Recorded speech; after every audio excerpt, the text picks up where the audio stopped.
আমার এক নাস্তিকের সাথে সাক্ষাৎ। এক সময় সে নাঙ্গলকোট থেকে দাঁড়িয়েছিল, বলেছে তুমি কোথায় লেখাপড়া করো? আমি বললাম আমি চিটাগাং লেখাপড়া করি, পাহাড়ি মাদ্রাসা হাটহাজারীর পাশে। আচ্ছা কি মাদ্রাসা? কওমি নাকি আলিয়া? কওমি মাদ্রাসা। তুমি হাফেজ হয়েছো? হ্যাঁ মাশাআল্লাহ ভালো হয়েছে, কোরআন মুখস্থ করতে খুব ভালো হয়েছে।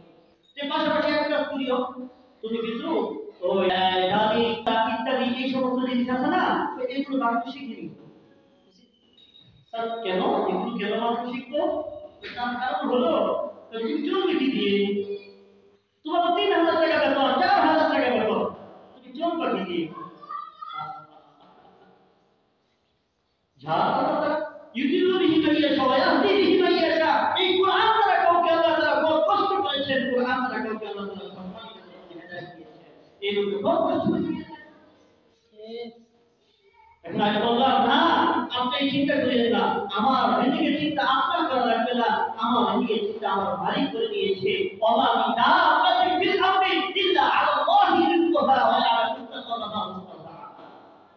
যেই মালিক আমাকে বানিয়েছেন, সেই মালিক আমার এই রিজিকের দায়িত্বটা আমার মালিক নিয়েছে।